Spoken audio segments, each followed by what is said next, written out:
Pernah kebayang nggak gimana jadinya kalau sebuah negara bisa merancang ulang takdir digitalnya pas banget buat ulang tahunnya yang ke-100? Nah, itulah yang lagi coba diwujudkan oleh Indonesia. Dan ini bukan sekedar pembaruan kecil-kecilan loh, ini adalah sebuah cetak biru yang super ambisius untuk masa depan bangsa kita.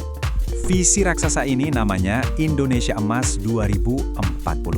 Keren ya? Nah, jantung dari semua rencana ini, mesin penggerak utamanya, adalah transformasi digital.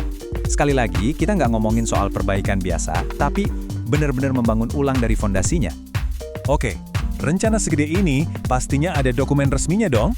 Namanya adalah Rencana Induk Pemerintah Digital untuk tahun 2025 sampai 2045. Terus, apa sih bedanya dari yang sudah-sudah?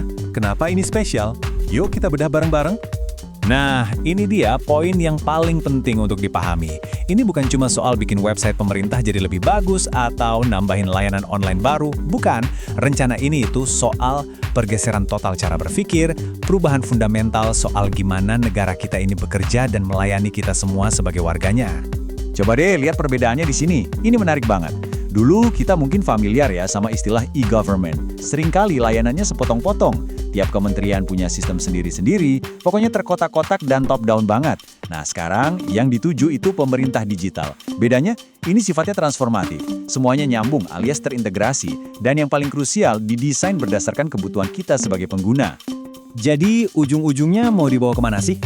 Gampangnya gini, menciptakan pemerintah yang lebih responsif dan bisa merangkul semua.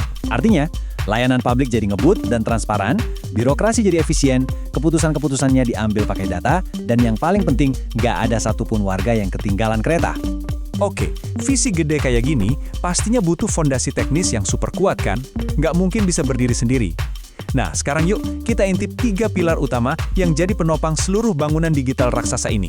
Konsep kuncinya itu namanya infrastruktur digital public, atau disingkat DPI. Biar gampang, bayangin aja ini tuh kayak jalan tol, jembatan, sama rel kereta di dunia digital. Ini tuh ya tulang punggungnya, infrastruktur bareng-bareng yang bikin semuanya bisa jalan lancar dan terhubung. Nah, fondasi DPI ini sendiri berdiri di atas 3 komponen inti yang saling nyambung. 1. Identitas digital yang aman buat verifikasi kita sebagai warga. 2. Pertukaran data, biar info bisa ngalir mulus antar instansi, nggak macet lagi. Dan yang ketiga, sistem pembayaran digital yang terintegrasi. 3 serangkai inilah mesin penggeraknya. Dan kenapa sih DPI ini penting banget? Ini bukan cuma soal biar lebih praktis aja loh. Coba lihat angka ini. Menurut McKinsey, kalau DPI ini diadopsi secara penuh, itu bisa naikin PDB negara sampai 13%. Wow kan? Ini benar-benar bisa jadi game changer buat ekonomi kita. Tapi kita semua tahu kan, rencana di atas kertas itu satu hal, kenyataan di lapangan itu cerita yang sama sekali lain. Nah, disinilah ujian sesungguhnya. Apakah visi yang keren ini beneran bisa jalan, atau cuma jadi angan-angan? Pertanyaan tadi itu langsung membawa kita turun gunung, dari strategi tingkat tinggi di ibu kota ke tantangan praktis sehari-hari di lapangan. Gimana caranya semua rencana canggih ini bisa beneran berfungsi? Soalnya gini, rencana induk ini kan sangat mengandalkan teknologi canggih, seperti kecerdasan buatan atau AI. Tapi di dunia nyata, menerapkan AI itu nggak gampang, ada saja hambatannya. Infrastruktur yang belum siap, budget yang pas-pasan, belum lagi mikirin biaya perawatannya nanti. Terus gimana dong solusinya?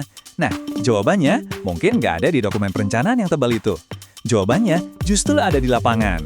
Yuk kita melipir sedikit ke Bekasi untuk melihat inovasi yang lahir dari kebutuhan yang nyata. Kenalin, ini Aryan Shah. Beliau ini bukan perencana kebijakan di Menara Gading. Dia adalah seorang arsitek sistem AI terapan, praktisi langsung yang kerjanya di Bekasi, dan setiap hari berhadapan dengan tantangan real. Dan ini dia prinsip kerja beliau. Coba dengarkan. AI harus dapat dieksekusi dengan andal dalam produksi, bukan hanya berkinerja baik dalam demonstrasi. Ini benar-benar menunjukkan perbedaan antara teori dan praktek. Buat dia, AI itu percuma kalau cuma jago di lab, tapi pas dipakai di dunia nyata malah ngadat. Coba kita lihat prioritas strategisnya.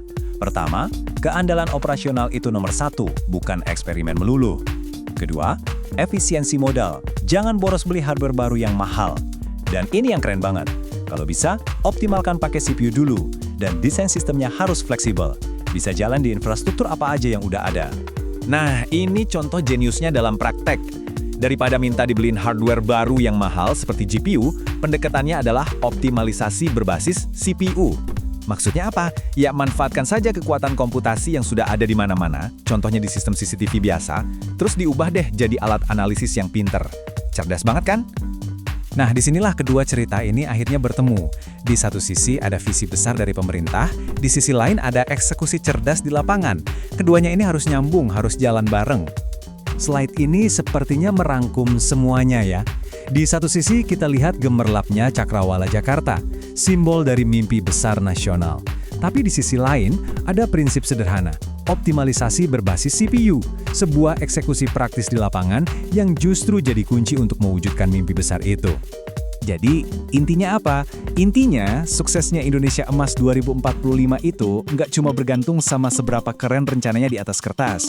Tapi, yang lebih penting lagi adalah bagaimana rencana besar itu bisa nyambung dengan kerja keras yang disiplin dan inovasi-inovasi praktis dari orang-orang seperti Aryansyah di lapangan. Dan ini meninggalkan kita semua dengan satu pertanyaan besar kan? Gimana caranya sebuah bangsa bisa mengkawinkan ambisi raksasanya dengan kenyataan di lapangan? Gimana caranya memastikan setiap langkah kecil yang praktis itu benar-benar membangun ke arah mimpi besar yang sama? Nah, itulah tantangan yang sesungguhnya.